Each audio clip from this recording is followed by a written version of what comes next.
Audio Jungle.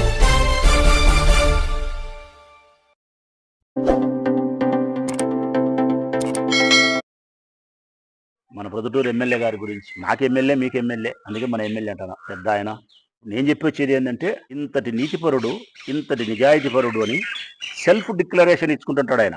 మరి నేను అడుగుతా ఉన్నా, నీవు ఇంత నీతిపరునివి, నిజాయితీపరునివి, లంచగొండిని కాదు, బాధ్యత కలిగిన వ్యక్తిని, ప్రజలను కన్నబిడ్డలాగా చూసుకుంటానా అనేదే నీ అభిప్రాయం అయితే, తెలుగుదేశం పార్టీ టికెట్ ఇచ్చి నీకు ఈ నియోజకవర్గ ఎమ్మెల్యే అభ్యర్థిగా నిలబెట్టి గాలికో లేకుంటే ఈవీఎం మిషన్ల ద్వారానో, నాకు తెలిసి నువ్వు ఈవీఎం మిషన్ల ద్వారానే గెలిచినావులే, గాలికి వచ్చినటోనివే, గాలికి గెలిచినటోనివే ఎమ్మెల్యే అయినావు.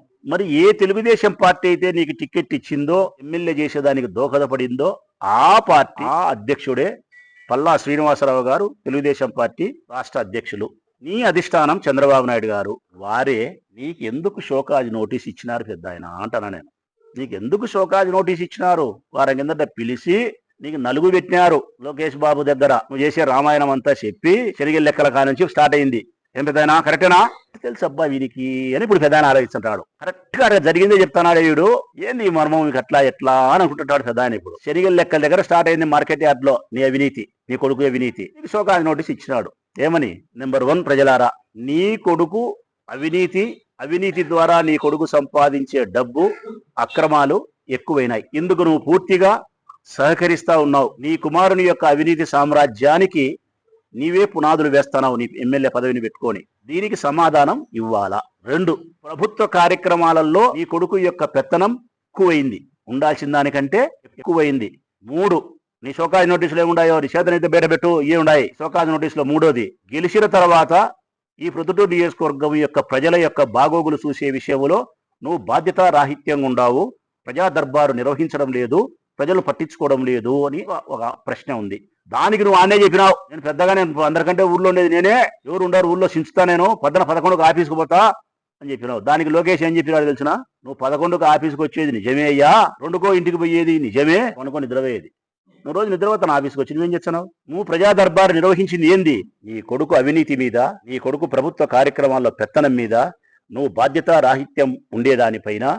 4వది ముఖ్యమైంది, ఒక 5-6 మందిని మాత్రమే డబ్బు సంపాదించే మనుషులు నీ పక్కన పెట్టుకొని, ఎటడోలను మహేష్, పర్లపాడు, ఎటడోలు 5-6 మంది ఉన్నారు, వీళ్ళ మాత్రమే పెట్టుకొని ఇంకా మిగతా కష్టపడిన తెలుగుదేశం పార్టీ కార్యకర్తలు, నాయకులను గాలికి వదిలేసి మీరు సొంత ఆదాయాల కోసం పనిచేస్తూ వాళ్ళను విస్మరించి గాలికి వదిలేసినారు.